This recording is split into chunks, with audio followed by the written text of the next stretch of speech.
10 hours. That's how long Chloe Martinez survived in a negative 50-degree freezer, 8 months pregnant with twins locked inside by her own husband. Victor didn't just abandon her. He stood outside listening have to to go. her beg over Now. the intercom, I can't, then they're so drove away cold. to collect I'll $2 carry million them. Take this. in life I'm insurance. scared. But the man who found her wasn't a hero. He was Victor's enemy. The billionaire Victor destroyed 7 years ago. And what started as rescue became the greatest revenge story neither of them planned. Have you ever trusted someone so completely that you missed all the warning signs they wanted you gone? Chloe Martinez stood in the industrial freezer, her breath already turning to mist. The digital display on the wall read negative 50 degrees Fahrenheit. Her light maternity dress, pale blue cotton. Victor's suggestion this morning provided no protection. The cold bit through the thin fabric, immediately sharp teeth sinking into skin. The metal door had slammed shut with a sound she would hear in nightmares for the rest of her life. The lock clicked, then silence. The kind of silence that screams. 29 years old, 8 months pregnant with twins, standing in a pharmaceutical storage freezer in Detroit on a November night while her husband walked away. The mathematics of it felt surreal. Chloe's mind struggled to process the transition from normal Tuesday evening to this frozen tomb in the span of 20 minutes. Victor's voice crackled through the intercom speaker mounted near the ceiling, that voice she'd loved for 5 years. That voice that whispered promises in the dark, that laughed at her jokes, that said her name like it mattered. "I'm sorry, Chloe, I really am." She moved toward the door. Her hands found the handle, industrial steel already cold enough to burn. She pulled. Nothing. Pulled again, harder, desperation flooding her limbs. The same motion people make when checking a locked door, knowing it won't open but unable to stop trying. Her hands shook, not from cold yet, from something worse. Recognition. "Derek Victor, please. This isn't funny." His name came out wrong. She'd almost said Derek. Why? Her brain scrambled, grasping for logic in chaos. No answer. Just the hum of refrigeration units working overtime to maintain temperatures that would kill a human being in hours. She pressed her palm against the frozen metal. "Let me out. Please. The babies." His voice cut through her plea, calm and measured. Too calm. The tone of a man who'd rehearsed this conversation in his mind until every word landed exactly where he wanted. "But the life insurance pays triple for accidental death. And you were never supposed to be here this late. But you came anyway. Always so trusting." Chloe's knees weakened. 8 months pregnant with twins, standing in a freezer set to negative 50 degrees. Her husband's voice explaining why he was killing her. The words arranged themselves into sentences her mind refused to accept. "You planned this. The late-night call was genius, wasn't it? Come help with inventory, emergency situation, night manager had an accident. You didn't question it. Bring no one. Leave your phone in the car, the temperature will damage it. Every instruction you followed perfectly." She had followed every instruction. Phone sitting in the cup holder of her Honda Civic parked 3 buildings away. No one knew she was here. Victor had been so concerned about the phone, so specific. Don't bring it inside, the extreme cold will crack the screen, ruin the battery. She'd believed him, trusted him, left her lifeline behind. Think about your children. Please, Victor. Think about... I am thinking about them. He almost sounded proud, like he was solving a particularly clever puzzle. $2 million in life insurance, triple payout for accidental death, $6 million total, much better than a pharmaceutical manager's salary with $400,000 in gambling debts. The number landed like a physical blow. $400,000. Chloe hadn't known, hadn't suspected, but then she never suspected anything. 5 years of marriage, and she'd believed every word, accepted every explanation, trusted every promise. The late shift was perfect. Everyone gone by 9. Just me checking inventory, you stopping by to help your devoted husband. A tragic malfunction. The pregnant wife trapped in a freezer. Door mechanism failure. By morning you'll be frozen. The babies too. I'll be devastated. Insurance companies pay faster when the claimant is grieving, especially when he's a respected pharmaceutical manager whose wife died trying to help him. Chloe's throat tightened. This wasn't improvisation. This was a script, rehearsed, refined. How long had he been planning this? Since she told him about the twins 6 months ago. Since before you were useful once. Chloe, I'll give you that. The database system you designed saved Martinez Pharmaceuticals $500,000 annually. The logistics hub restructure in Jersey City, brilliant work. Only facility in the region with proper medical transport licensing. You're smart. I never denied that. Past tense. We're useful. We're smart. Already erasing her from present to past, present to memory, present to corpse. But useful doesn't pay gambling debts. And you started asking questions about money, about the expenses that didn't add up, about why we were 3 months behind on mortgage when I told you business was booming. You were becoming a liability. The intercom crackled. Then silence. Chloe pounded on the door. Her fists made dull thuds against steel designed to withstand extreme temperatures and pressure. The sound didn't carry. No one would hear. The building was empty. Victor had made sure of that. She was alone. The lights were motion-activated. Chloe realized this with sudden visceral terror. If she stopped moving, darkness would swallow everything. And in -50 degrees, stopping meant dying faster. The lights would go out when her body gave up fighting. She forced herself to breathe. Each inhale felt like swallowing knives. The air burned her lungs, ice crystals forming in her throat. Her fingers already felt numb. She flexed them, curled them into fists, forced blood to keep moving. The freezer measured maybe 12 feet by 12 feet. Metal shelves lined 3 walls packed with pharmaceutical supplies, boxes of vaccines, temperature-controlled medications. Nothing warm, nothing soft, nothing that could break through a steel door designed to maintain integrity during power failures and equipment malfunctions. Chloe wore a light blue maternity dress, flat shoes, a thin cardigan that Victor had suggested she bring. You'll be sitting in the car, mostly just wear something comfortable. More lies, a trail of lies leading to this frozen tomb. She'd dressed exactly as he wanted, made herself easy to kill. The babies kicked, strong, urgent movements. They knew something was wrong. A mother always knows when her children are afraid. Chloe knew they felt her fear, her racing heartbeat, the adrenaline flooding her system. She placed her hands on her belly, tried to send them comfort, warmth, safety, all the things she didn't have to give. A contraction hit at minute 7. Chloe gasped, her hand flying to her abdomen. No, not now, not here. She was only 32 weeks pregnant. The babies needed more time. Her body didn't care about should or shouldn't. Her body was shutting down, and shutting down meant labor. Crisis labor. The kind that happened when a pregnant woman was dying and her body made one last desperate attempt to save the children. The contraction passed. Chloe breathed through it, counting seconds, trying to remember the exercises from birthing class. She and Victor had practiced together. He'd sat beside her, holding her hand, timing contractions on his phone, promising he'd be there for every moment, every single moment. He'd been planning to kill her even then. How long had Victor wanted her dead? Chloe's mind raced backward through their marriage, searching for the moment it turned. When did the man she loved become the man who would lock her in a freezer 5 months ago? She'd fallen down the stairs. 8 weeks pregnant, just starting to show. Victor had been standing behind her on the landing. She'd felt a pressure on her back, a hand to push, and then she was tumbling, grabbing for the railing, missing her body, slamming into steps until she landed at the bottom. Victor had rushed down, all concern and panic. "Are you okay? What happened? You must have tripped." The doctor at the emergency room had asked careful questions. "Did someone push you?" Victor was right there, shaking his head sadly. She tripped. Pregnant women lose their balance. Chloe had believed him, accepted the explanation, ignored the note the ER doctor wrote in her chart. Patient initially reported being pushed. Husband claims she tripped. 3 months ago. Food poisoning. Violent, prolonged, put her in the hospital for 2 days. Only she got sick. Victor had made dinner that night, chicken piccata, her favorite. He didn't eat any, said he'd grabbed food at work. The ER doctor had ordered blood tests. Arsenic levels abnormally high. Recommended investigation into the source. Victor had been so apologetic. Must have been bad takeout for lunch.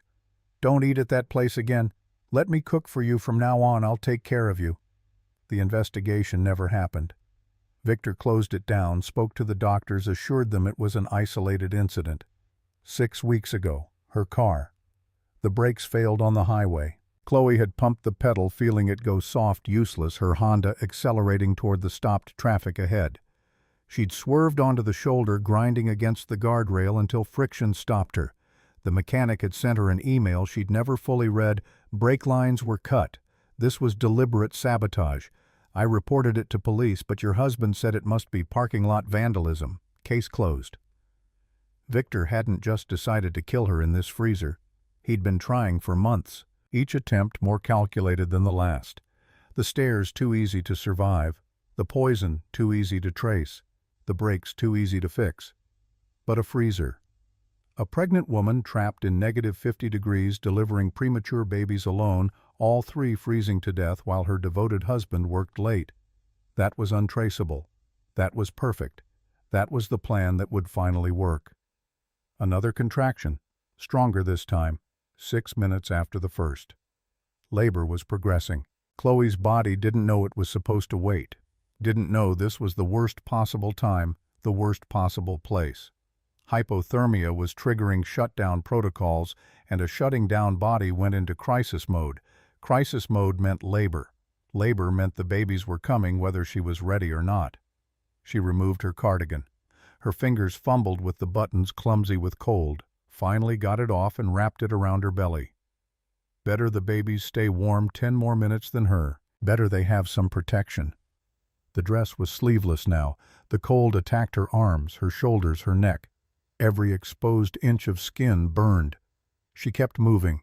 Squat, stand, squat, stand. The motion helped with contractions, helped with circulation, helped her feel like she was doing something, anything other than standing still and waiting to die. Chloe looked at her watch. Digital numbers glowed in the harsh fluorescent light. The last time she'd checked had been 9 p.m., sitting in her car in the Martinez Pharmaceuticals parking lot, about to walk into the building where her husband worked, where she'd helped build the inventory system, where she'd designed the entire logistics network that made the company profitable, where her name appeared on exactly 0 patents because Victor had put his name on everything. Every brilliant idea you had, I put my name on. You were too naive to notice.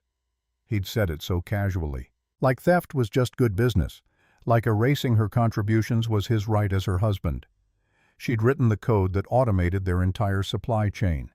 She'd identified the Jersey City location as the only facility in the tri-state area with the right licensing for pharmaceutical transport. She'd restructured their distribution to cut costs by 30%. And Victor had presented it all as his work. Claimed credit, took bonuses, got promoted.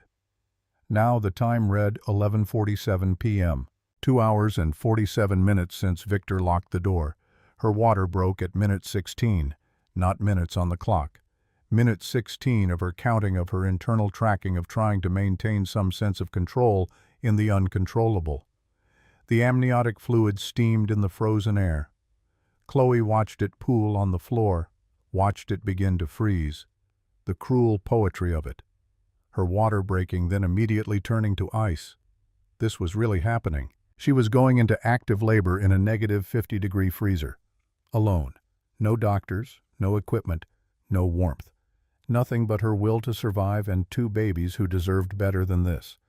Another contraction. 4 minutes after the last. Stronger, longer, more painful. Chloe squatted through it, breathed, counted. 1, 2, 3, 4.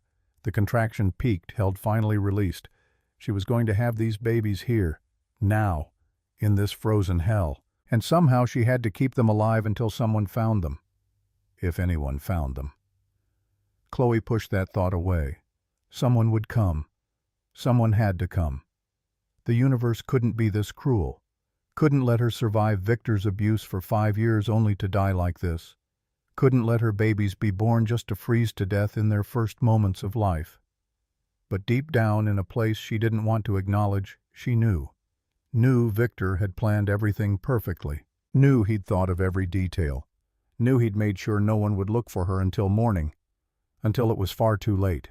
The cold was winning. Chloe could feel it taking her. Her thoughts grew slower, fuzzier, hypothermia setting in, her body prioritizing keeping her core warm, keeping the babies warm, sacrificing her extremities. Her toes felt like blocks of ice. Her fingers barely responded to commands, but she kept moving, kept shuffling, kept the lights on. In the darkness, she would die faster. In the darkness, she would give up. So she moved, one foot in front of the other, a terrible dance with death. Another contraction. 3 minutes apart now.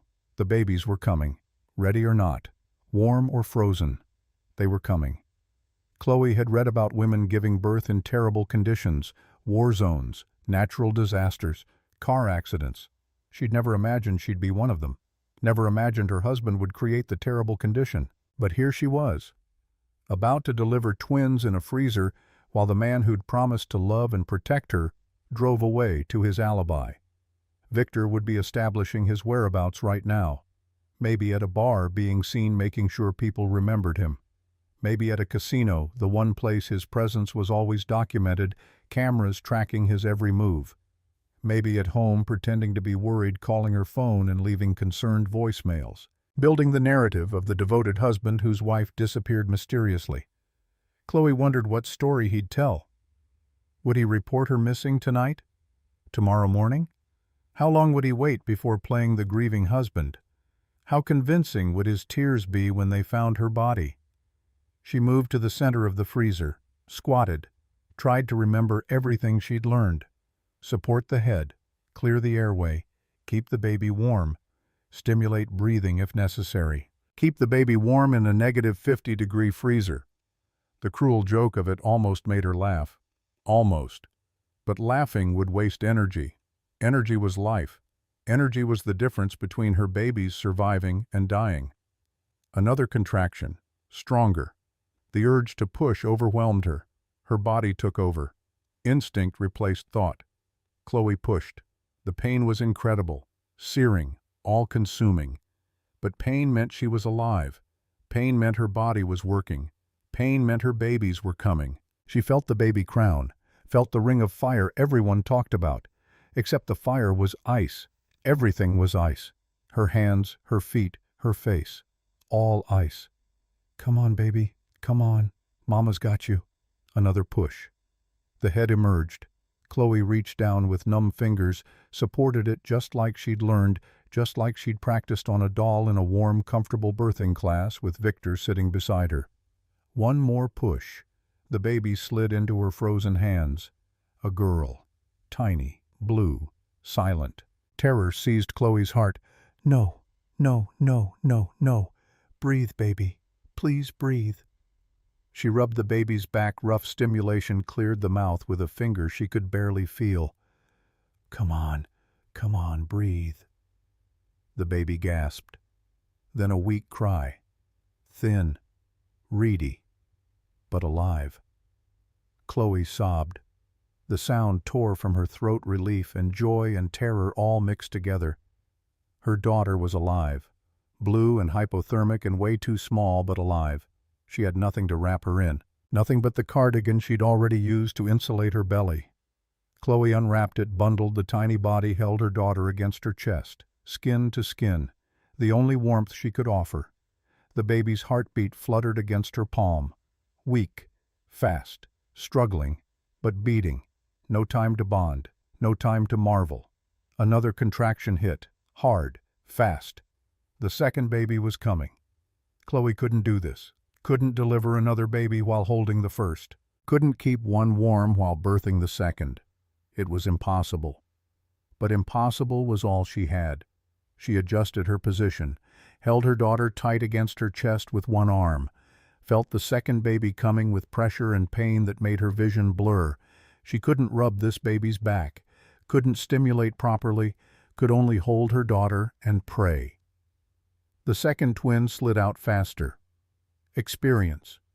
Her body knew the path now. A boy, also tiny, also blue, also silent. Chloe had no hands left. One arm held her daughter, the other tried to support her son. She couldn't rub his back, couldn't clear his airway properly, could only hold him and pray. Please, God, Please. Not like this. The baby gasped, coughed, made a thin, reedy cry. Alive. Both of them alive. Against every odd, against all logic alive. Chloe had no way to cut the umbilical cords. No scissors, no clean instruments, nothing sterile. She left them attached, let the placentas deliver naturally, held both babies against her chest, sharing what little warmth remained in her body, one on each side, their tiny heartbeats against her skin, proof that impossible things could survive. She looked at her watch, vision blurry, numbers hard to focus on. 3:47 a.m. She'd been locked in this frozen hell for 6 hours and 47 minutes. The babies had been born in the coldest conditions any human had survived. They shouldn't be alive. By every medical standard, every statistical probability, they should be dead. But they were breathing. Weak, cold, struggling. But breathing. Chloe was going to die. She knew that now. Hypothermia had progressed too far. Her thoughts were getting fuzzy, her body shutting down. She'd stopped shivering an hour ago. That was bad. She remembered reading that when you stopped shivering, the end was close. Your body had given up trying to generate heat. But maybe she could keep the babies warm a little longer. Maybe if she held them close, shared her body heat, they could survive 30 more minutes. An hour. Long enough for someone to find them. Her eyes closed. She couldn't keep them open. So tired. So cold. So ready to stop fighting. But somewhere in a parking lot 3 buildings away, someone was about to notice something wrong. Someone who had every reason to hate Victor Martinez. Someone who would give Chloe and her babies the chance they desperately needed. The lights in the freezer flickered. Chloe's movements had slowed too much. Soon there would be only darkness. Soon there would be 3 small bodies frozen in time. A mother and 2 newborns who almost made it. But not yet. Not quite yet. Connor Hayes noticed the car at 6:04 a.m., a silver Honda Civic, hazard lights blinking weakly, battery dying. He'd been working late again. Building an empire required sacrifice. His tech company, Rhodes Tech Solutions, occupied the building 3 doors down from Martinez Pharmaceuticals. They shared a parking complex. Connor rarely paid attention to other cars, but the hazards caught his eye. They'd been blinking when he arrived yesterday at 11 p.m. for an overnight work session. 7 hours ago. Still blinking now. That was wrong. That was a problem. That was someone in trouble. Connor walked toward the car. His breath misted in the cold November air. Not -50, just normal Michigan winter. Maybe 25 degrees. Cold enough. He peered through the window. A purse on the passenger seat. A phone in the cup holder. The screen lit up with notifications. 53 missed calls. 17 text messages. Someone was looking for this person. The license plate frame read, Martinez Pharmaceuticals, Employee Parking. Connor's blood ran cold. Not from temperature. From the name. Martinez. He pulled out his phone, used the flashlight to look closer. Baby items in the back seat. A pregnancy pillow. An ultrasound photo stuck to the dashboard. A woman. Pregnant. Car abandoned for 7 hours with hazard lights dying and phone filled with frantic messages. Every instinct Connor had screamed danger. He called building security. A bored guard answered on the 4th ring. This is Connor Hayes from Rhodes Tech. There's an abandoned car in the lot. Hazards have been on for 7 hours. Pregnant woman's car. You need to check Martinez Pharmaceuticals. Now. The guard sighed. Sir, I can't just now. Connor's voice carried the weight of someone used to being obeyed. Check every room, every freezer, every storage area. Someone is in danger. 5 minutes later, Connor stood in the Martinez Pharmaceuticals lobby with Tom, a skeptical security guard who looked like he'd rather be anywhere else. Tom checked his computer, scrolled through keycard access logs. Victor Martinez checked in at 8:47 p.m. No checkout scan. Tom squinted at the screen. His key card shows, freezer access, storage bay, C, 9:13 p.m. entry, 9:34 p.m. exit. Connor's gut twisted. Victor Martinez. He knew that name. knew it well. The man who'd stolen his business plan 7 years ago. The man who'd forged documents and fabricated evidence and nearly destroyed Connor's life. Victor Martinez, who'd cost him 3 years of lawsuits and rebuilding. Victor Martinez, who'd walked away with $3 million while Connor started over from nothing.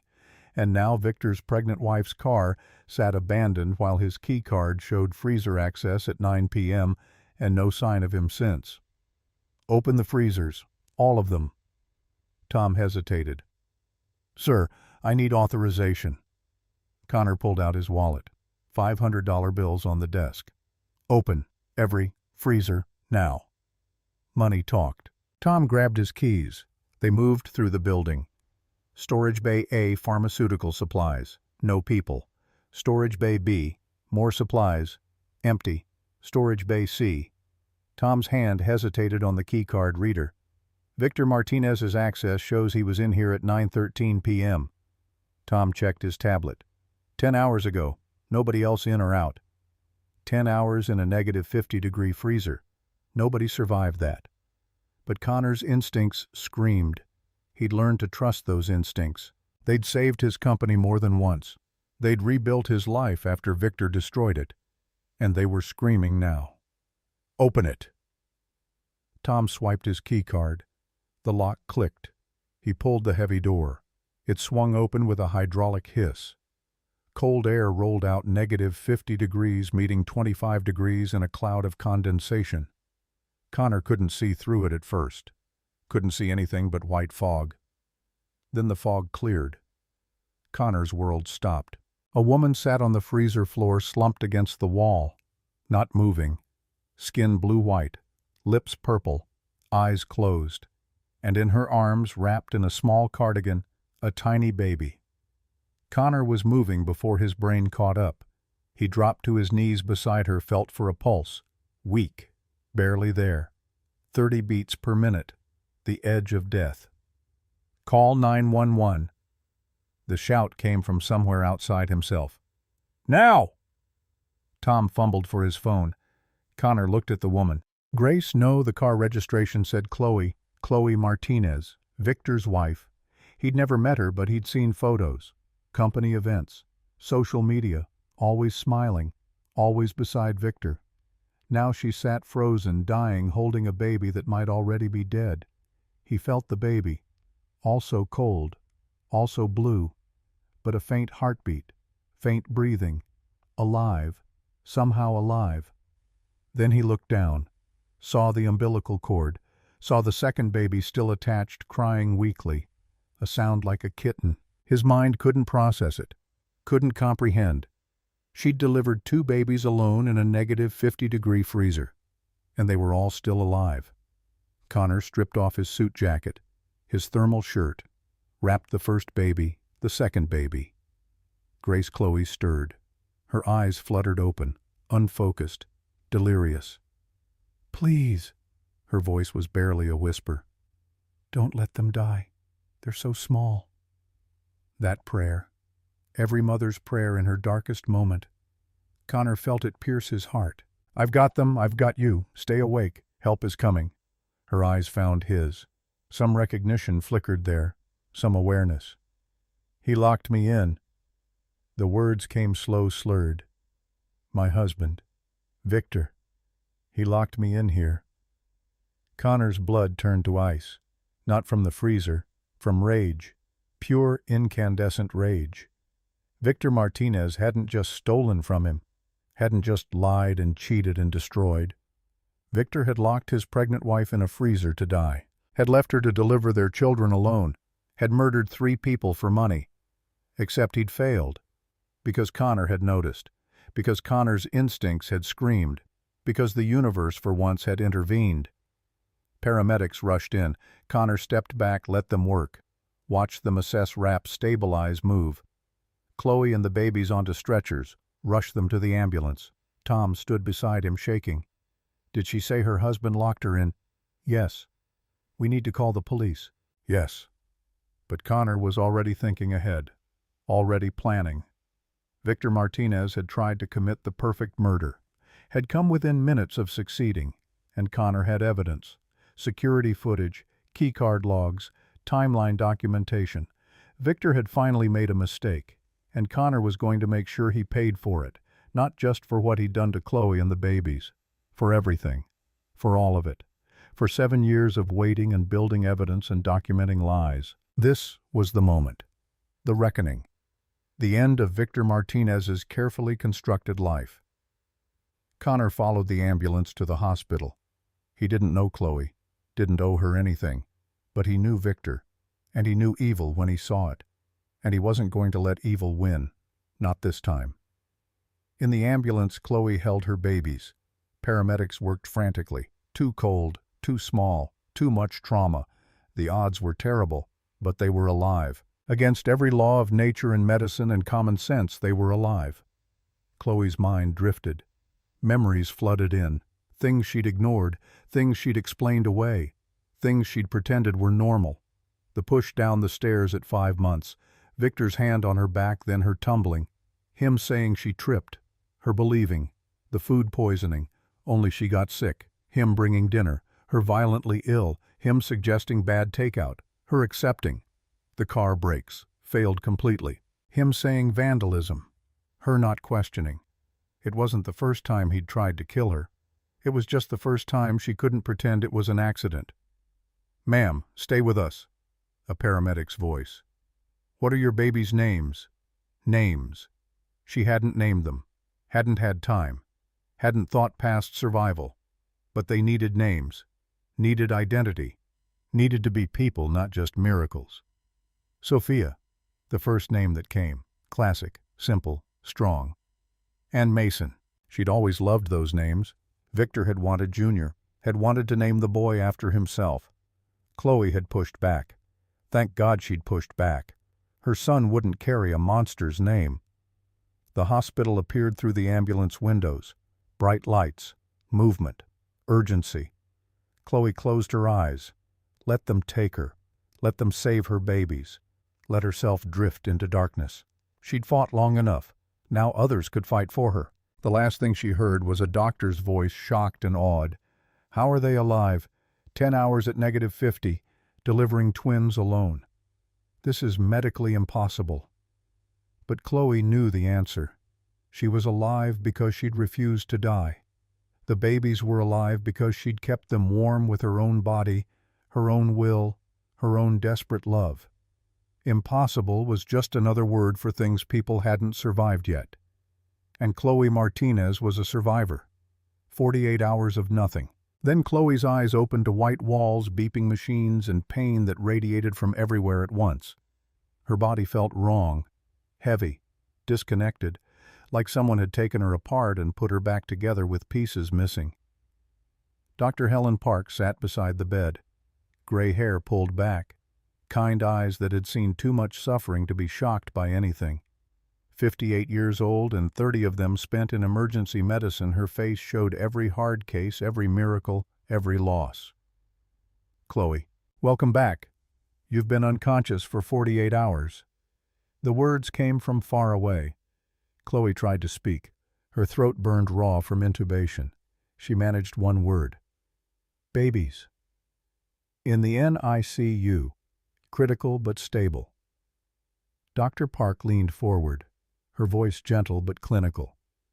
"Sophia is 3 pounds 2 ounces. Mason is 2 pounds 14 ounces. Born at 32 weeks in -50-degree conditions. By every medical standard, they shouldn't have survived. But they did." Chloe tried to sit up. Pain shot through her body, white-hot and encompassing. She gasped. "Don't move too quickly. You have severe frostbite. We had to amputate 3 toes on your left foot. Your hands have significant nerve damage. Some fingers won't regain full function. Hypothermia caused organ stress. Your kidneys are recovering. Your liver is compensating. You're alive, but you paid a price." 3 toes, nerve damage, organs stressed. The inventory of damage felt abstract, clinical, like Dr. Park was describing someone else's body. But the pain was real, immediate, undeniable. Chloe looked at her hands. Bandaged. She tried to move her fingers. Some responded. Others stayed frozen, unresponsive. Her left foot throbbed with phantom sensation from toes that no longer existed. The price of survival. But they were alive. All three of them. Against impossible odds alive. Dr. Park's expression shifted, clinical to something harder. Angry. Your husband filed a missing person report 16 hours after locking you in that freezer. He claimed you called him, said you needed space, that pregnancy hormones were making you unstable. He was very convincing. Devastated husband, confused and worried. He had the police half believing you'd run away before security footage proved otherwise. 16 hours. Victor had waited 16 hours before pretending to care. 16 hours to establish his alibi, to be seen in public places, to build the narrative of the concerned spouse. Chloe felt something crack inside her chest. Not her heart breaking, something harder, something forged in ice and desperation, rage, pure and clean and focused. Is he arrested? Yes. Detective Sarah Freeman is handling the case. 3 counts of attempted murder, 1 for you, 1 for each baby. But there's something you need to know. Doctor. Park pulled out her tablet, tapped through screens, turned it so Chloe could see. A news article. Victor Martinez, pharmaceutical manager, released on $5 million bail. Photo of him walking out of the courthouse. Expensive suit, perfect hair, wounded expression. The image of a man wrongly accused. His mother posted bail 2 hours after his arraignment. Vanessa Martinez wrote a check for $5 million without hesitation. Chloe stared at the photo. Victor free, walking, breathing, living, while she lay in a hospital bed missing toes and nerve function, while their babies fought for survival in isolettes. Victor was free. Her hands shook, the ones that still worked, trembling with fury so intense it felt like another kind of cold. He tried to murder us, and he's walking around like nothing happened. The legal system has procedures. Bail is part of that. Dr. Park's voice carried frustration. But Detective Freeman wants to talk to you when you're ready. The evidence is overwhelming. Security footage, audio recordings, medical documentation, financial records showing motive. This case is solid. Solid. What a word. Like evidence could make up for 10 hours in a freezer. Like a trial could erase the memory of giving birth alone in freezing darkness. Like justice could restore her missing toes or repair her damaged hands or give her babies the full-term gestation they deserved. But justice was all she had. Justice and rage and the determination to make sure Victor Martinez spent the rest of his life in prison. A knock at the door. A man entered, tall, dark hair touched with gray at the temples. Expensive suit that hung on him like he'd forgotten he was wearing it.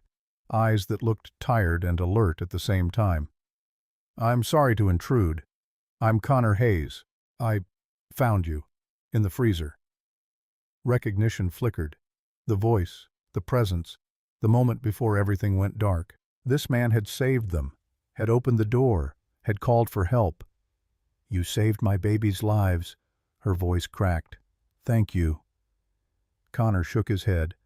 You saved them. I just opened a door. You survived 10 hours. You delivered twins. You kept them alive in conditions that should have killed all 3 of you. That wasn't me. That was you. He moved closer, his expression shifting to something complicated. Determination mixed with old pain. Chloe, I need to tell you something. Victor Martinez and I have history. 7 years ago we were business school classmates, partners. We developed database software together. Victor stole the source code, forged my signature on transfer documents, sold it for $3 million. Then he fabricated evidence to make it look like I'd embezzled from our joint account. The words landed like stones, each one heavy, each one adding to the tower of Victor's crimes. He destroyed 3 years of my life, cost me my reputation, my investors, my future. I had to rebuild from nothing, start over, prove I wasn't a thief. By the time the truth emerged, the statute of limitations had passed on the fraud. Victor disappeared into the pharmaceutical industry. I thought I'd never see him again. Connor's hands clenched, released, a physical effort to maintain control. So when I saw that Martinez Pharmaceuticals parking sticker on your car, I knew. I knew if Victor was involved, something was wrong. Men like him don't change. They escalate. And I was right. Chloe processed this. The man who saved her was Victor's enemy. The one person Victor had bragged about destroying, whose business he'd stolen, whose life he'd ruined. And Connor Hayes had noticed her abandoned car, had insisted security check the freezers, had refused to ignore the warning signs. Why are you telling me this? Because I want to help you win. I have evidence about Victor's fraud, emails, forged documents, witness statements from the whistleblower who came forward last year. If we use it in your criminal trial, it establishes a pattern. Shows Victor is capable of calculated deception for financial gain. Shows this wasn't a one-time impulse. It's who he is. Connor sat in the chair Dr. Park had vacated, leaned forward, intent. But there's risk. I've had this evidence for a year, building a civil case. If I go public now, I could face charges for withholding evidence of a crime. Victor's lawyers will attack me. They'll say I'm using your trial for revenge. They'll try to discredit everything. Then why offer? Because when I found you in that freezer holding those babies barely alive, something changed. I spent 7 years angry, guarded, convinced every relationship was transactional. You reminded me what it feels like to act without calculating return on investment, to help because it's right, not because it benefits me. He met her eyes, honest, direct.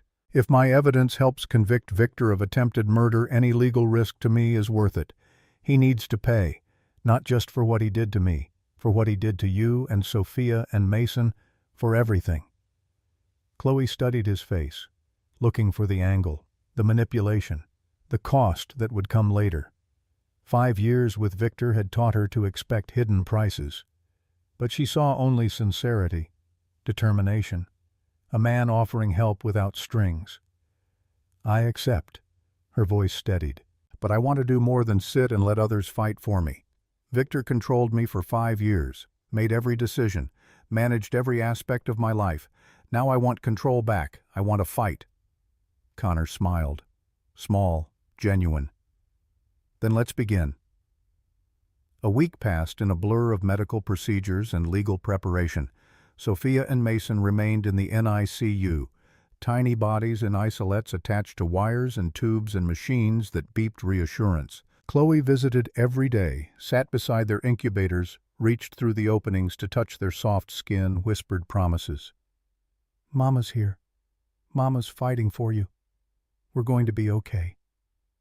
She wasn't sure she believed it, but saying the words made them feel possible.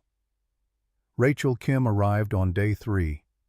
30 years old, red hair, freckles, tears streaming down her face. Best friend since college, the one person Victor hadn't completely alienated, though he'd tried.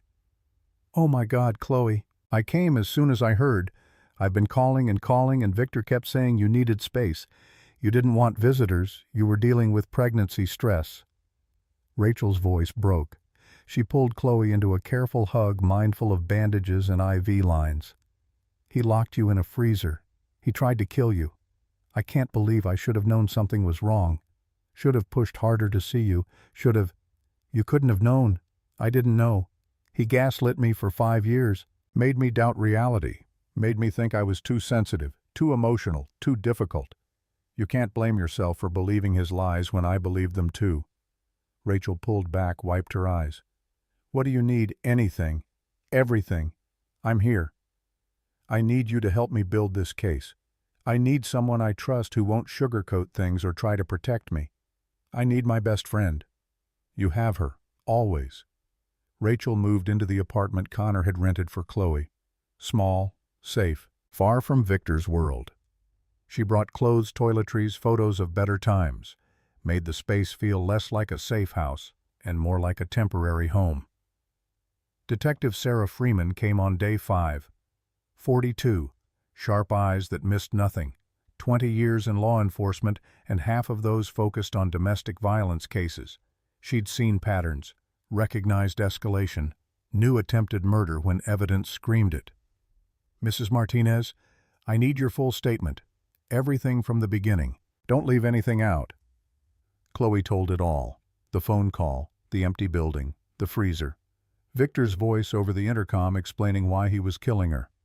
The 10 hours, the labor, the birth, holding 2 babies while hypothermia claimed her, Connor opening the door at the last possible moment. Freeman typed notes, asked questions, clarified timeline. When Chloe finished, Freeman leaned back, expression grim.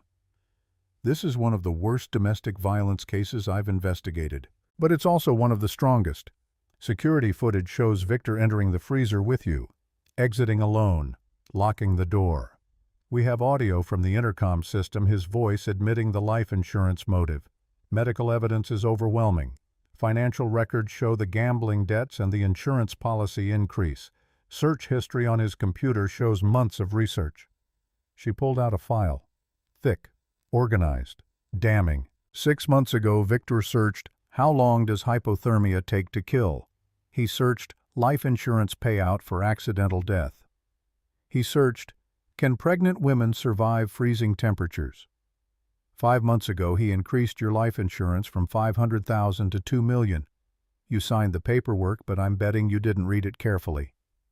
Chloe's stomach turned. She'd signed. Victor had presented it as routine company paperwork. Optional life insurance increase for employees and spouses. She'd skimmed the forms signed where he indicated, handed them back. Trusting. Naive. Complicit in her own attempted murder. Freeman continued. 4 months ago, his keycard accessed storage bay C 6 times, always between midnight and 3 a.m., always for 10 to 15 minutes. Security footage shows him testing the freezer door, checking the lock mechanism, timing how long someone could survive. Each revelation was another stone in Chloe's gut. Victor hadn't suddenly decided to kill her. He'd planned, researched, practiced. The freezer wasn't impulse. It was the culmination of months of calculation. 3 months ago, you were hospitalized for food poisoning. Medical records show abnormally high arsenic levels. The attending physician recommended investigation. The case was closed 48 hours later. Victor spoke to hospital administration, convinced them it was an isolated incident. Arsenic, not bad takeout. Poison, deliberate. Attempted murder the second time. 6 weeks ago, your car's brake lines were cut. The mechanic reported it to police as deliberate sabotage. That case was also closed within 48 hours. Victor claimed parking lot vandalism, no witnesses, nothing to pursue. 3 attempts before the freezer, each one documented, each one explained away. Each one a chance to see the truth that Chloe had missed because she loved him, because she trusted him, because the cage had been built 1 bar at a time and she hadn't noticed until the door locked. The evidence is overwhelming, Mrs. Martinez. Victor planned to murder you and your children for $2 million in insurance money. He spent 9 months preparing. The only reason you're alive is because you're stronger than he anticipated, and Connor Hayes has good instincts. Freeman closed the file. Victor's lawyers will try to create doubt.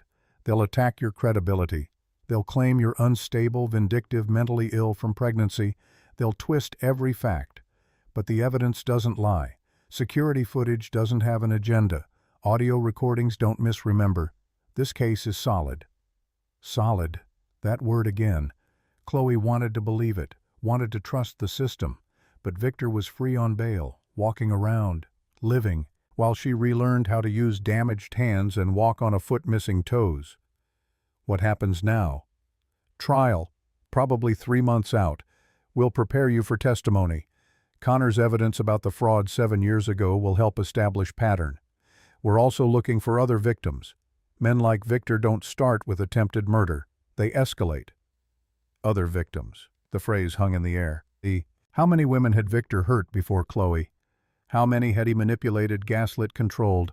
How many had escaped before it escalated to murder? But what nobody knew, what even Chloe didn't fully realize yet, was that Victor had been planning this for 9 months. Every "I love you," every gentle touch, every time he felt the baby's kick, he was counting down to the day she'd die. Chloe began her own investigation 2 days later. She couldn't just wait, couldn't sit passively while lawyers and detectives built the case. Victor had stolen 5 years of her life. She wanted every piece of evidence, every proof of his lies. every documentation of his crimes. She started with medical records, called the hospital from 5 months ago when she'd fallen down the stairs, requested her complete file. The doctor's notes made her hands shake. Patient reports being pushed from behind. Husband present claims patient tripped. Patient appears frightened. Multiple contusions consistent with fall. Recommended follow-up for domestic violence screening. Patient declined. She'd reported the push. She had, right there in the emergency room before Victor's explanations eroded her certainty, before his concern and care convinced her she'd misremembered, before the gaslighting took hold. The truth had been in the medical record all along. She just hadn't known to look. Next, the arsenic poisoning. Blood test results clearly stated abnormal levels. Doctor's recommendation for environmental investigation. Case notes showing Victor Martinez spoke with hospital administration provided explanation about bad restaurant food. Case closed. Evidence. Documentation. Proof that Victor hadn't just tried once, he'd tried 4 times, each attempt more calculated than the last. Chloe called the mechanic who'd repaired her car, explained who she was, asked if he still had records from 6 weeks ago. "Mrs. Martinez, I'm so sorry. I tried to push the police to investigate, but your husband shut it down. I saved the report. The brake lines were clean cuts. Professional. Someone who knew exactly what they were doing. Not vandalism. Sabotage. Can you send me copies? Already on the way. Glad you're okay. Glad someone finally believed you." Finally believed her. The phrase stung. How many people had seen signs? How many had tried to help? How many had been turned away by Victor's charm, his explanations, his ability to make everyone doubt the victim? Connor returned on day 8. Brought food from a Thai restaurant. Somehow knew her favorite dishes without asking. Maybe Rachel had told him. Maybe he'd researched. Either way, the gesture felt thoughtful without being invasive. "How are you holding up?" Chloe set down the chicken pad thai. "I found evidence. 4 murder attempts before the freezer. All documented. All explained away. All ignored because Victor was convincing and I was the unstable pregnant wife." "You weren't unstable. You were being systematically abused and gaslit. There's a difference." "I signed the life insurance papers. I didn't read them. I trusted him. I basically gave him the murder weapon." Connor's expression sharpened. "No, he gave himself the murder weapon by being a lying, manipulative criminal. You signed paperwork your husband presented as routine. That's normal. That's trust. He weaponized your trust. That's not your fault." The words should have been empty comfort. But something in Connor's voice, experience maybe, or his own history with Victor's lies made them land differently, made them feel true.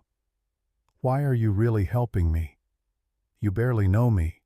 Victor's your enemy, but destroying him through my case puts you at legal risk. There has to be a reason beyond altruism." Connor considered this. Honest. 7 years ago, Victor didn't just steal my software. He stole my ability to trust people. Made me cynical. Convinced me every relationship was transactional. I built walls. Protected myself. Stopped believing in anything that couldn't be quantified. He looked at her directly. "Then I found you in that freezer. You'd survived the impossible. Delivered babies alone. Kept them alive through sheer force of will. And I remembered what it felt like to act without calculating cost-benefit analysis. You reminded me how to be human. That's a lot of pressure to put on someone you found half dead. It's not pressure. It's gratitude. And responsibility. Victor took something from both of us. I have resources and evidence and the ability to help make sure he pays. So I will." Simple, direct. No hidden agenda that Chloe could detect. Either Connor Hayes was the most skilled manipulator she'd ever met, or he genuinely wanted to help with no strings attached. After 5 years with Victor, the second option felt impossible. But the medical evidence, the legal documentation, the security footage, all of it supported Connor's story. Maybe not all men were Victor. Maybe some people helped because it was right. Maybe the world wasn't entirely comprised of narcissists and victims. Maybe. 3 months felt infinite and instantaneous. The trial date approached like a storm on the horizon. Inevitable. Terrifying. Necessary. Sophia and Mason came home from the NICU in week 6, still small, still fragile, but breathing on their own, eating, gaining weight. The NICU staff called them miracles, medical impossibilities, the babies who survived conditions that should have killed them. Chloe held them and wept. Joy, relief, terror. What if she couldn't protect them? What if Victor found a way to hurt them? What if the trial went wrong and he walked free? Rachel saw the spiral, pulled Chloe back. One day at a time, 1 hour, 1 moment. You survived a freezer. You can survive this. Connor hired a lawyer. The best. Margaret Chen, 55. Criminal defense turned prosecution. Win rate that made other attorneys nervous. She met with Chloe on week 8. I've reviewed the evidence. This case is as close to slam dunk as criminal law gets. But Victor's defense team is expensive. They'll attack everything. Your mental state, your memory, your motives. They'll paint you as vindictive, unstable, a woman scorned, weaponizing her children. Margaret's expression hardened. We're going to prepare you for war, because that's what trial is. War with rules, and we're going to win. The preparation was brutal. Mock cross-examinations, hostile questions, attacks on her character, her memory, her sanity. Margaret played defense attorney, relentless, cruel, pushing every button. Why didn't you leave if he was so terrible? Because I didn't know he was terrible. He convinced me I was the problem. But you stayed 5 years. That's a long time to be blind. Abuse doesn't announce itself. It builds slowly, isolation, control, making you doubt reality. By the time I realized I was trapped, leaving was the most dangerous option. And I was right. When Victor thought I might leave, he decided murder was easier than divorce. Margaret nodded. Good. Keep that calm. Keep that clarity. Don't get defensive. State facts. Let the evidence speak. They practiced for hours, days, weeks. By the time trial started, Chloe could recite her testimony in her sleep, could answer hostile questions without flinching, could maintain composure while lawyers tried to break her. She was ready. The trial began on a cold February morning, 3 months and 2 weeks after the freezer. Chloe wore a navy suit Rachel had helped her pick. Conservative, respectful, strong without being aggressive. Her hair pulled back, minimal makeup, the image of a credible victim.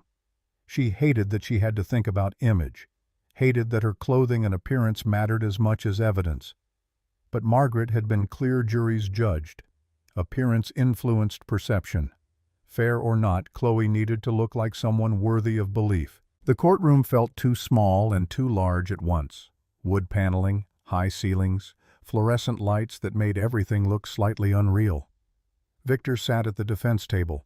Expensive suit, perfect hair, expression carefully calibrated to show wounded innocence. Their eyes met across the room. Victor's face stayed neutral, but something flickered. Rage, maybe?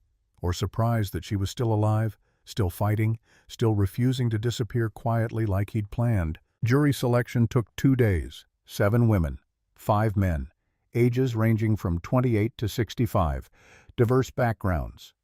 Some parents, some childless. A cross-section meant to represent community standards of justice. The prosecution was led by District Attorney James Chen, 45, 20 years prosecuting violent crime. Special focus on domestic violence. He'd seen patterns, knew how abusers operated, recognized calculated murder attempts versus crimes of passion. Defense was Marilyn Frost, 50. Criminal defense attorney with an 87% acquittal rate. $500 an hour. Vanessa Martinez had written the retainer check without blinking, the best defense money could buy. Opening statements painted 2 incompatible realities. Chen stood before the jury voice, calm but intense. This is a story of calculated evil. Victor Martinez planned to murder his pregnant wife and unborn twins for $2 million in life insurance money. He spent 9 months researching, testing, preparing. On November 14th, he locked Chloe Martinez in a negative 50-degree industrial freezer.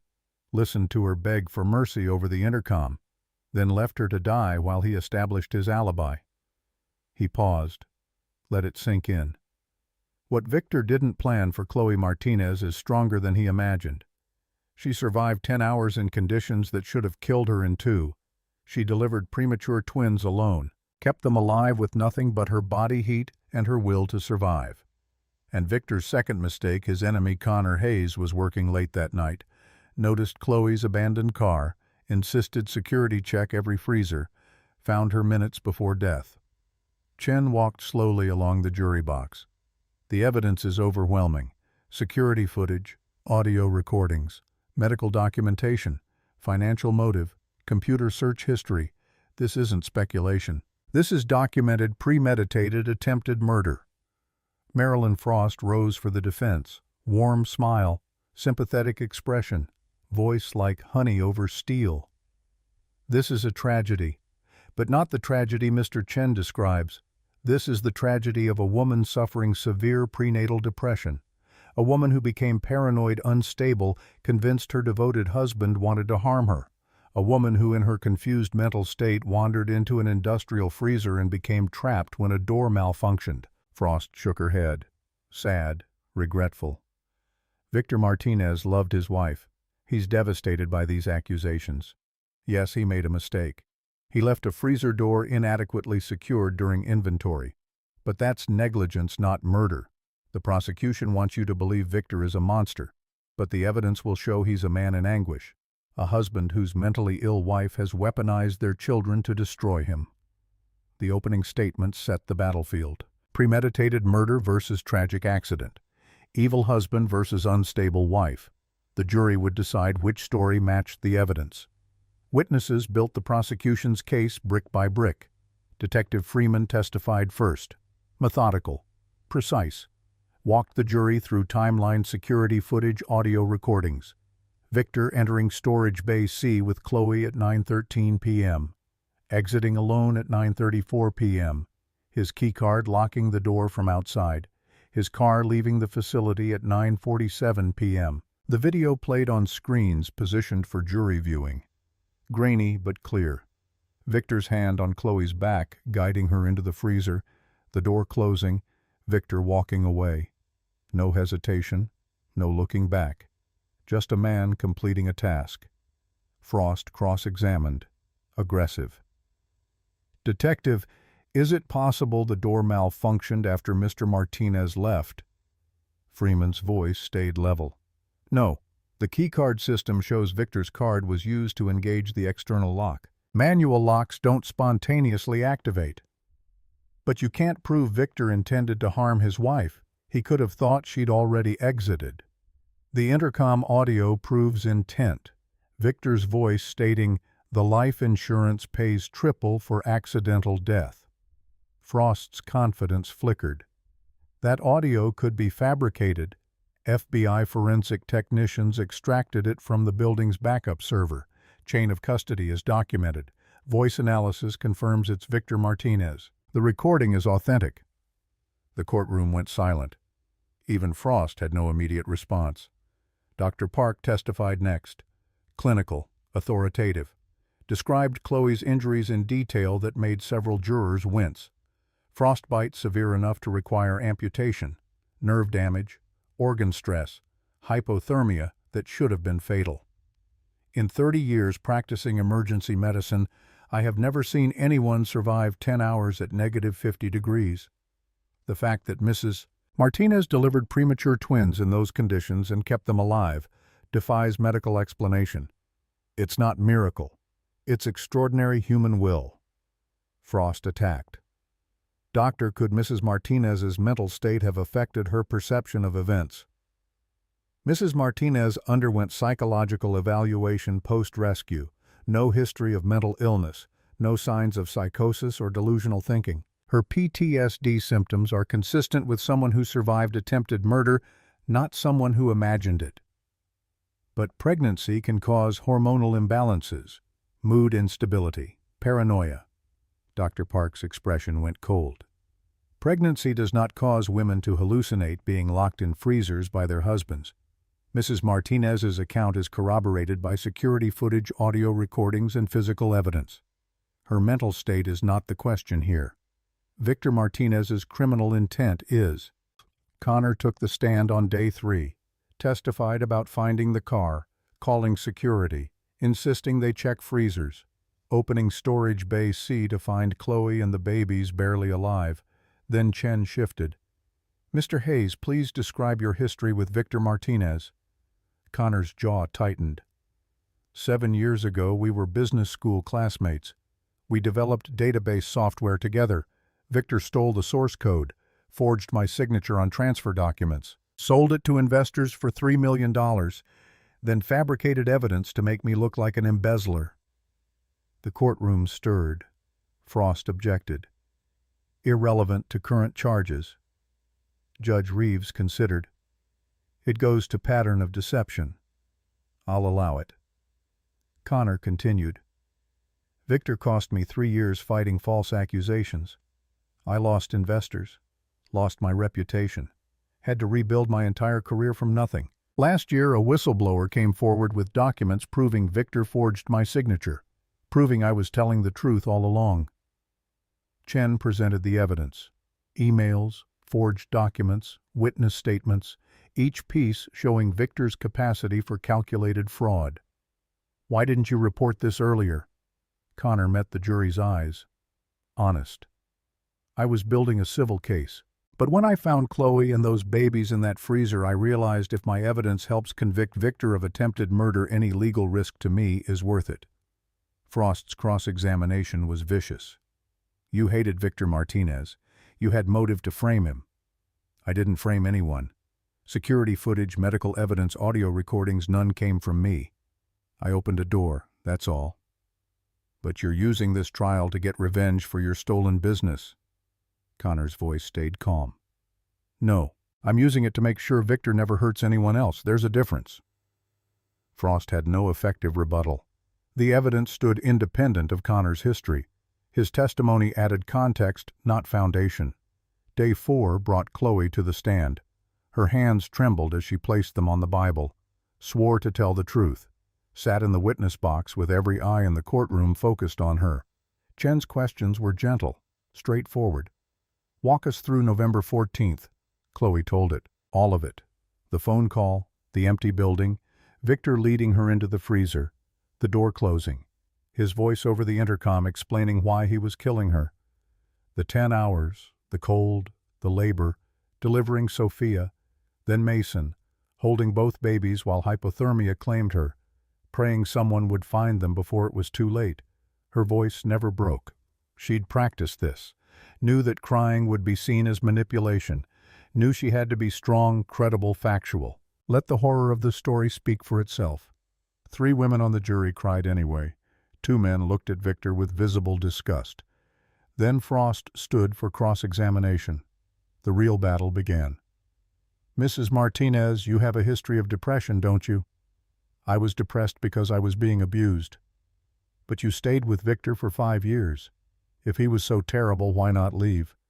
Chloe looked directly at the jury. The answer she'd practiced 100 times. "Because abusers don't start with freezers.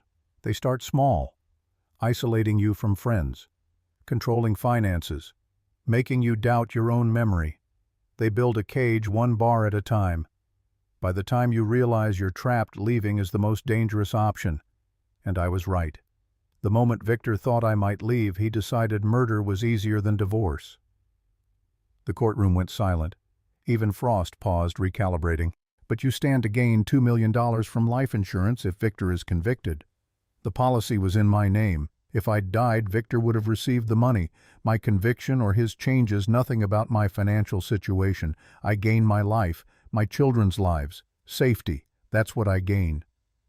Frost tried different angles, attacked Chloe's memory, suggested confusion, implied mental instability. Each time Chloe responded with calm facts. "Security footage supports my account. Audio recording confirms Victor's words.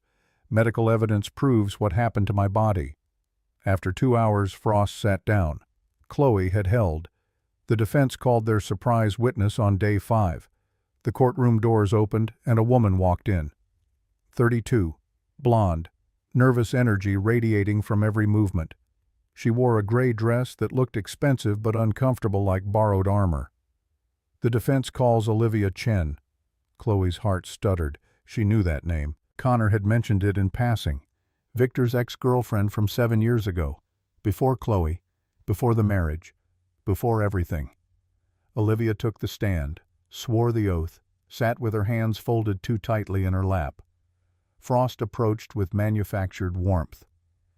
"Ms. Chen, you dated Victor Martinez 7 years ago, correct?" "Yes." "And you've been compensated $10,000 by the prosecution to testify today, haven't you?" Olivia's face went pale. Yes. But it was for travel. I flew from Portland. Hotel. Lost work days. It wasn't payment for testimony." Frost held up a document. Bank statement. $10,000 transferred from an account linked to Connor Hayes. Seems like significant compensation for airfare, doesn't it? I can give it back. I didn't come here for money. But you did accept it, which calls into question your motivations. Frost's smile was sharp. Now please tell the jury about Victor's character. What kind of man was he when you dated? Olivia opened her mouth, closed it. Her hands shook. She looked at Chloe, then at Victor, then back at the jury. Something was breaking inside her. Some dam that had held for 7 years was cracking. He was... Her voice caught, started again. "I'm sorry. I can't do this. I can't lie." Frost's expression shifted, confusion replacing confidence. "Ms. Chen, just answer the question I asked." "No." Olivia's voice grew stronger. "You paid me to say Victor was gentle, kind, that I never saw any violence. You paid me $10,000 to come here and lie for him." The courtroom erupted. Judge Reeves banged his gavel. Frost stammered objections. Chen stood face carefully neutral but eyes bright with sudden opportunity. Olivia turned to the jury, tears streaming. "I'll give the money back, all of it. I came because I thought I don't know what I thought, that maybe I owed Victor something, that he deserved a defense. But I can't lie, not after what he did to her." She pointed at Chloe. 7 years ago, Victor locked me in a basement apartment for 3 days when I tried to break up with him. He said if I told anyone he'd ruin me, destroy my career, make sure no one believed me. So when he offered me $50,000 to sign an NDA and disappear, I took it. Frost was shouting now. "Your Honor, this is completely improper. The witness is answering questions posed by defense counsel." Judge Reeves's voice cut through chaos. "Ms. Chen, do you have proof of these allegations?" Olivia pulled a folder from her purse, hands shaking but determined. "Bank transfer, $50,000 from Victor Martinez, March 2017. The NDA we both signed, and the police report I filed then withdrew 48 hours later because he threatened me." Chen took the documents, examined them, passed them to the judge. Judge Reeves reviewed each page, expression darkening. "These will be entered as evidence. Ms. Frost, your witness has become hostile. Do you wish to continue?" Frost looked at Victor. His face had gone blank. The mask he'd worn throughout trial cracked just enough to show nothing underneath. Not emotion, not calculation, just void. No further questions. Chen stood. "The prosecution would like to redirect." "Proceed." Chen approached Olivia gently. "Miss Chen, tell the jury what happened 7 years ago, in your own words." Olivia took a shuddering breath. "I dated Victor for 8 months. He was charming at first, attentive, but he got controlling, wanted to know where I was every moment, got angry when I saw friends, made me feel guilty for having a life outside him. When I tried to end it, he grabbed me, dragged me into his basement apartment, locked the door, kept me there for 3 days. Her voice steadied as she spoke, like confession was cauterizing old wounds. He didn't physically hurt me, just kept me there, said I was being irrational, that I'd calm down and see we belonged together. On day 3, his roommate came home early from a trip, heard me shouting, unlocked the door. I ran, filed a police report. Then Victor showed up with a lawyer and a check for $50,000. Signed the NDA, dropped the charges, disappear. Why did you take the money? I was 25, broke, terrified. He had resources and lawyers and the ability to destroy my reputation. I thought if I took the money and left, he'd forget about me. I thought I was saving myself. Olivia looked at Chloe again. But when I saw the news about what he did to you, locking you in that freezer pregnant, letting you deliver alone, I realized I didn't save myself. I just delayed. I should have spoken up 7 years ago. Should have made sure people knew what he was capable of. If I had, maybe you wouldn't have suffered. Maybe those babies wouldn't have been born in hell. Chen let that sit. You tried to do the right thing this time. That matters. Does it? 7 years late. After someone almost died. Yes, it matters. No more questions. The recess that followed felt like standing in the eye of a hurricane. Chloe sat in the witness room with Rachel and Connor while lawyers argued motions and Frost tried to salvage a defense that had just imploded. Rachel paced. Holy shit. Holy shit. Did that really just happen? Did Victor's own witness just destroy his case? Connor leaned against the wall, expression thoughtful. Frost gambled. Thought Olivia would be too scared to tell the truth. Thought money and intimidation would work like they did 7 years ago. She underestimated trauma and guilt and the power of watching another woman almost die for the same sins. Chloe felt numb. Olivia had lived through a preview of her own life, had escaped before the escalation, had taken money and run and carried the weight of silence for 7 years. Now that silence had broken and Victor's pattern was exposed for the jury to see. This wasn't one incident, one moment of rage, one tragic misunderstanding. This was who Victor was, who he'd always been, a man who controlled women through fear and locked them away when they tried to leave. The trial resumed after lunch. Frost looked rattled. Victor remained expressionless. The jury looked at him differently now, not as a man wrongly accused, as a predator caught. Chen's closing argument was surgical. Ladies and gentlemen, you've seen the evidence.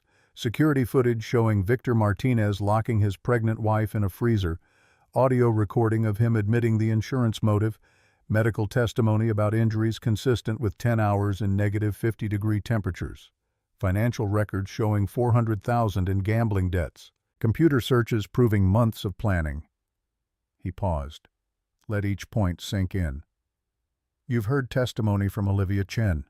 7 years ago, Victor locked her in a basement for 3 days, paid her $50,000 to stay silent. This isn't a one-time mistake. This is a pattern. This is who Victor Martinez is when someone threatens his control. Chen walked along the jury box, made eye contact with each person. Victor thought he'd planned the perfect murder, but he made 2 mistakes. He underestimated Chloe Martinez's will to survive, and he forgot about Connor Hayes, the man whose life he'd already destroyed, the man who happened to be working late and noticed something wrong.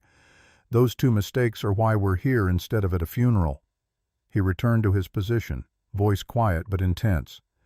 Find Victor Martinez guilty. All 3 counts. Attempted murder of Chloe Martinez, attempted murder of Sofia Martinez, attempted murder of Mason Martinez. Send the message that you cannot plan to kill your family for insurance money and escape justice. Frost's closing was defensive, grasping. She argued accident, argued malfunction, argued that the prosecution's timeline had gaps, that audio could be misinterpreted, that Chloe might be confused about events. But her heart wasn't in it. The evidence was too strong. Olivia's testimony had destroyed any reasonable doubt. The jury deliberated for 6 hours. Chloe waited in the courthouse cafeteria. Couldn't eat, couldn't sit still, couldn't stop checking her phone for updates. Connor sat across from her, patient, present. Whatever happens, you did everything right. You survived, you testified, you told the truth. The rest is up to 12 strangers who saw the evidence. What if they don't believe me? What if they think I'm lying? What if Victor walks out of here free? Then we appeal, we fight harder, we make sure everyone knows what he did. But that won't happen. The jury saw the footage, heard the audio, saw Olivia's courage. They know. Rachel brought coffee. Chloe didn't drink it, just held the cup for warmth, for something to do with shaking hands. When the bailiff came to call them back, Chloe's legs barely held her.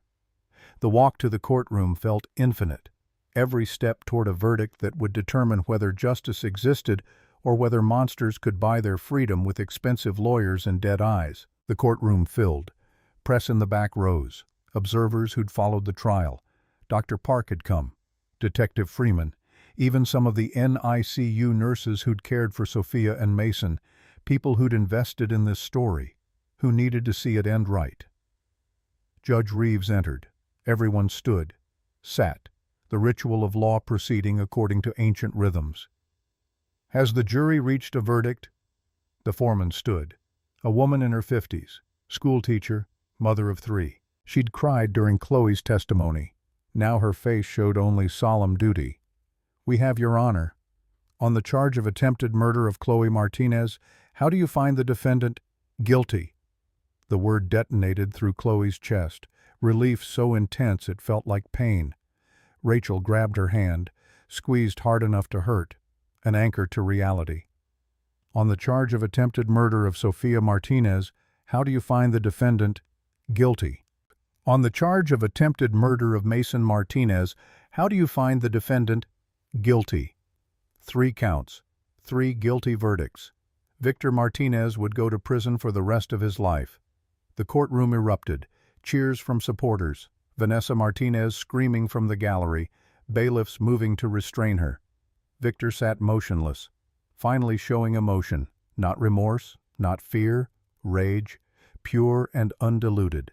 The anger of a man who'd planned everything perfectly and lost anyway. His eyes found Chloe across the room, promised violence, promised that this wasn't over, promised that even from prison he would make her pay. Chloe stared back, unblinking, unflinching. You tried to kill me, and I'm still here. I won. That silent exchange said everything. The abuser who'd controlled her for 5 years, the survivor who'd reclaimed her power, the final acknowledgement that his victim had become the victor. Bailiffs removed Victor in handcuffs. He shouted something. Threats or denials or rage. The words didn't matter. He was gone. Removed. Defeated. Judge Reeves called for order. Set sentencing for 2 weeks out. But everyone knew what the sentence would be. 3 consecutive life sentences. No parole. Victor Martinez would die in prison. Outside the courthouse, reporters swarmed. Cameras, microphones, questions shouted from all directions. How do you feel? What's next? Do you forgive him? Margaret Chen handled it with practiced efficiency. Gave a brief statement about justice served, about survivors finding courage, about the legal system working as intended, deflected personal questions, protected Chloe from having to perform grief or triumph for cameras. But one reporter got through. Young woman, earnest eyes. Mrs. Martinez, what do you want other abuse survivors to know? Chloe stopped, looked at the camera, thought about all the women watching, all the ones trapped in cages they couldn't see, all the ones who needed permission to leave, to fight, to survive. The cage was built 1 bar at a time. You didn't see it because you weren't supposed to see it. That's what they do. They make you doubt reality. But you can leave. It's the hardest thing you'll ever do. It's the most dangerous time. But you can do it. And there are people who will help, who will believe you, who will stand with you while you fight. Her voice steadied, got stronger. I didn't need saving. I needed someone to believe me when I told the truth. I needed someone to stand beside me while I saved myself. Find those people. Tell your story. And know that surviving isn't weakness. It's the ultimate strength. The reporters went silent. Then the questions started again, softer, respectful. But Margaret was already moving Chloe toward a waiting car, away from cameras, toward whatever came next. 6 months passed in reconstruction. Physical, legal, emotional. The kind of rebuilding that happened slow and painful and necessary. Chloe moved into a small house in Ann Arbor. 3 bedrooms, fenced yard, far from Detroit and Victor's world. Connor had helped with the down payment, refused to let her call it charity. Investment in someone who survived the impossible. Best investment I'll ever make. Sophia and Mason grew. 6 months old, then 9, then 12. Hit milestones, rolled over, babbled, laughed. Two perfect humans with no memory of being born in frozen hell. The gift of infancy was forgetting trauma. They would grow up knowing their father tried to kill them only because Chloe would tell them age-appropriate truth when they were old enough. But the lived experience, the terror, the cold that was gone. Chloe envied them that blank slate sometimes. She worked from home. Marketing consultant, flexible hours, good pay, clients who didn't ask about her past. It felt good using her brain again, building something entirely her own. No Victor to take credit, no one to claim her work as theirs. Her first project was pro bono, campaign for a domestic violence shelter. The messaging came easy because she'd lived it. You survived the worst. Now build the best. Simple, direct, true. The campaign went viral. Phone calls to the shelter tripled. Women finding courage to leave, to fight, to survive.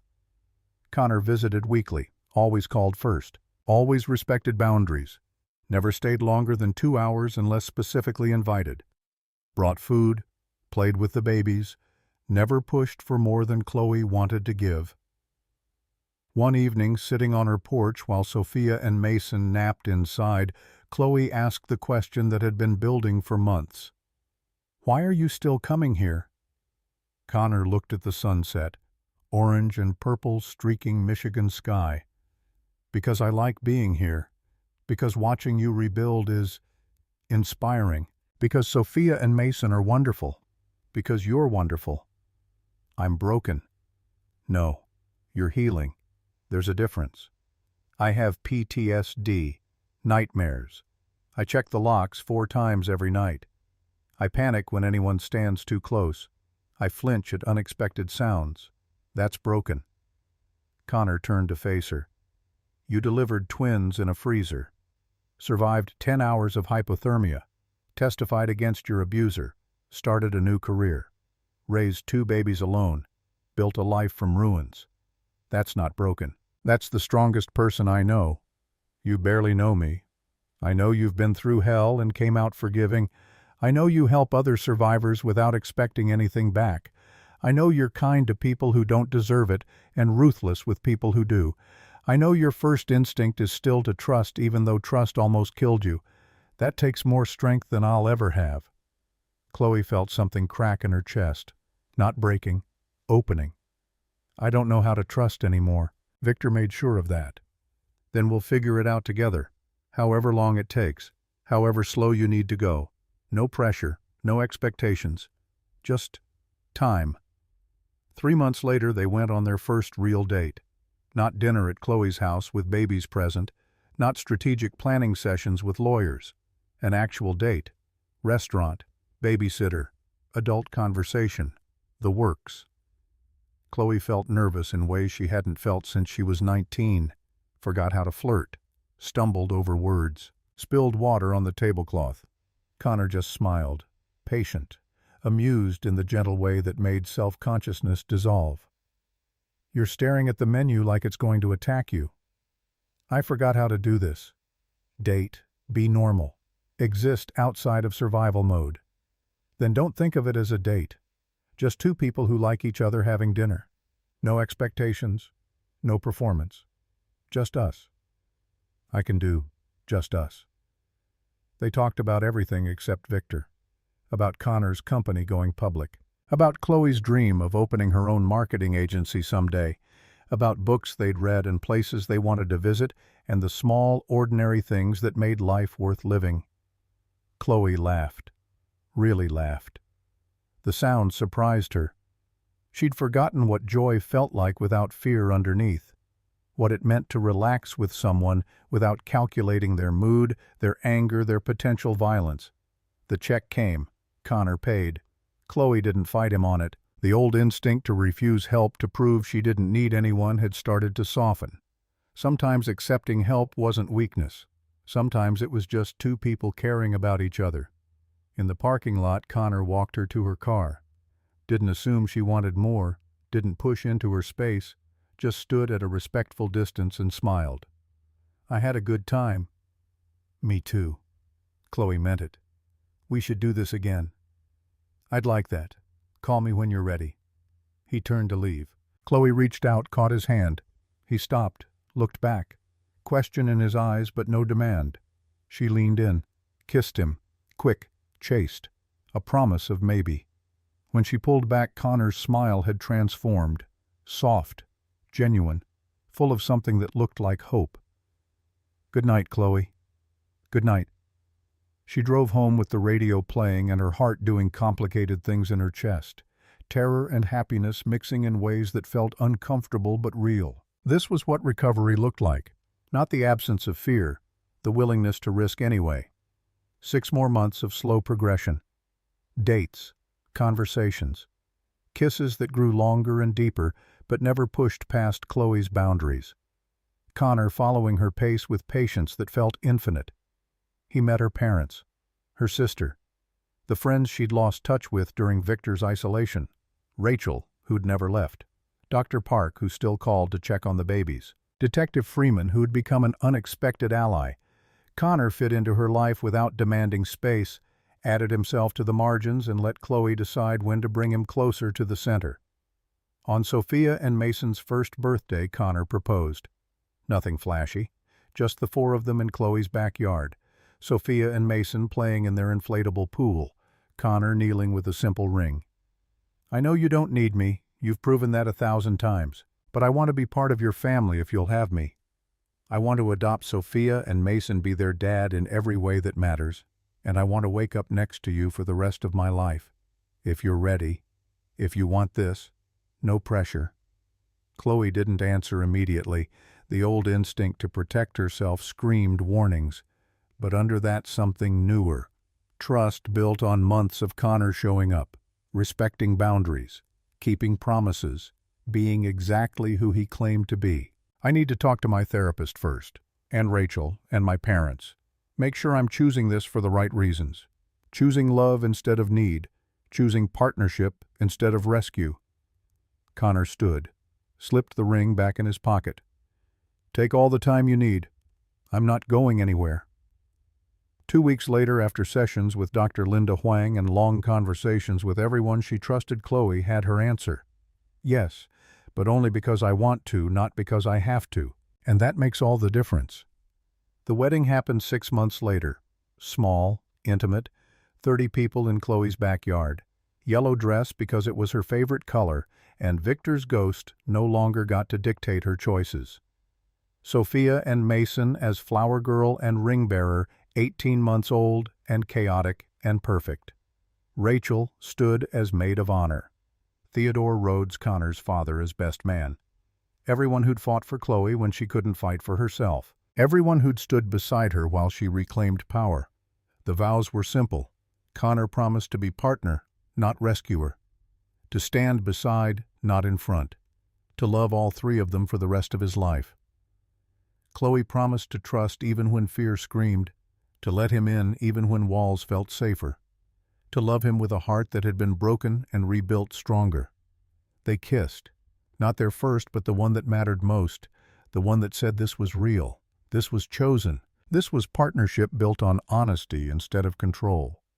The reception was joyful in ways Chloe had forgotten existed. Dancing, laughter, people celebrating love instead of mourning loss.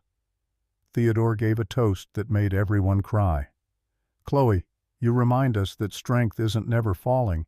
It's getting back up. It's fighting when fighting seems impossible. It's choosing life when death seems easier. You're the strongest person I know, and I'm honored to call you daughter. 5 years after the freezer, Chloe stood on a stage in front of 5,000 women. Domestic Violence Awareness Conference, keynote speaker. A role she'd never imagined but had grown into naturally. The lights were bright, the audience expectant. Chloe took a breath. Began. Before we start, I want to ask you something. Have you ever been trapped in a situation you didn't realize was a cage until you tried to leave? Heads nodded throughout the auditorium. Recognition, understanding, shared experience. I survived because I refused to give up, but I also survived because people showed up. a doctor who believed me, a detective who investigated thoroughly, a stranger who noticed when something felt wrong, and a man who understood that love means standing beside someone, not saving them. She paused. Let it sink in. If you're in an abusive relationship, know this. It's not your fault. The cage was built one bar at a time. You didn't see it because you weren't supposed to. That's what they do. They gaslight, manipulate, isolate, make you doubt reality. Her voice strengthened. But you can leave. It's hard, scary, the most dangerous time, but you can do it. There are people who will help, who will believe you, who will stand with you while you fight. You don't need saving. You need support. You need someone to hand you the tools and trust you to use them. Chloe looked out at the sea of faces, saw herself 5 years ago in so many of them, scared, trapped, desperate. Victor thought the freezer would kill me. Instead, it forged me into someone who couldn't be broken. And the man who was supposed to be his enemy became my children's father and my heart's home. She smiled. Real, genuine. The people who try to destroy you often give you exactly the strength you need to rebuild something better. Victor wanted me erased. Instead, I built a life so full he doesn't even register as a footnote. That's the best revenge, not hurting them back, living so well they become irrelevant. The applause was thunderous, standing ovation, 5,000 women on their feet, cheering, crying, finding courage in shared survival. After the speech, women lined up to share their stories. Thank her. Say her words gave them permission to hope, to leave, to fight. Chloe hugged each one, listened, believed, provided resources, paid forward the help she'd received. One woman, maybe 60, whispered, "I've been with my husband 40 years. He's never hit me, but he controls everything. Money, time, friends." Is that abuse? Yes, that's absolutely abuse. You deserve freedom, autonomy, a life that's yours. 40 years doesn't mean you can't leave. It's never too late. The woman cried. Chloe gave her hotline numbers, shelter contacts, legal resources. Watched her walk away with something new in her shoulders. Hope, maybe. Or just the knowledge that someone believed her. Chloe drove home that evening to chaos. Sophia and Mason, 5 years old now, running through the living room. Connor trying unsuccessfully to cook dinner. Rachel visiting with her new girlfriend. The beautiful mess of family. Connor kissed her hello. How was the conference? Good, hard, important. I met a woman who's been trapped for 40 years. Gave her resources. Hope she uses them. She will. Your words have weight. People listen when you speak because you lived it. You're not theorizing, you're testifying. Sophia tugged on Chloe's dress. Mama Mason said I can't be the superhero. You can both be superheroes. Superheroes work in teams. Problem solved. Children running off to save imaginary cities. Connor returning to pasta that threatened to boil over. Rachel laughing at something on her phone. Normal. Domestic. Safe. Chloe stood in the kitchen doorway. Watched her life unfold in real time. Thought about Victor in Kinross Correctional Facility, 300 miles away. Life sentence. No parole. He would die there. Alone. Forgotten except as a cautionary tale. Sometimes she wondered if he thought about her. About the family he'd tried to erase. About the fact that Chloe had not only survived but thrived. Built a career. Raised healthy children. Found love with his greatest enemy. Created something beautiful from the ruins he'd intended. She hoped it haunted him. Hoped every day in that cell reminded him that his victim had won. But mostly she didn't think about Victor at all. He'd stolen 5 years. He didn't get another second. That night, after kids were asleep and Rachel had gone home and the house was quiet, Chloe and Connor sat on the back porch. Their ritual. Their time. Their peace. "What are you thinking?" Connor always asked, never demanded, just gentle curiosity. That Victor wanted to erase me, wanted me dead and forgotten. Instead, I built a life so full he's barely a footnote. That's the greatest revenge, not destruction, irrelevance. Connor took her hand. He thought he'd won, thought he'd planned the perfect crime. But he underestimated you, underestimated your will to survive, underestimated how strong you really are.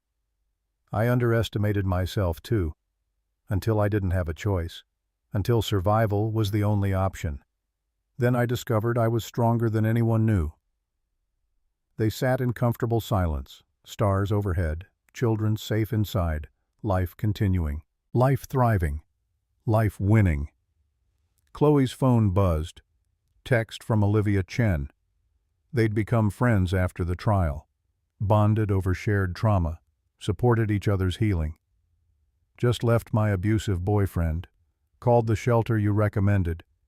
Thank you for giving me courage. Chloe smiled, typed back. So proud of you. You've got this. Call me if you need anything.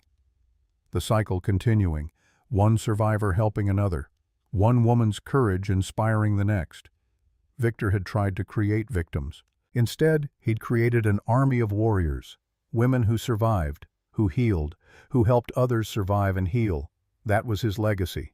Not fear, not death, not control, but strength, community, survival, the exact opposite of everything he'd intended.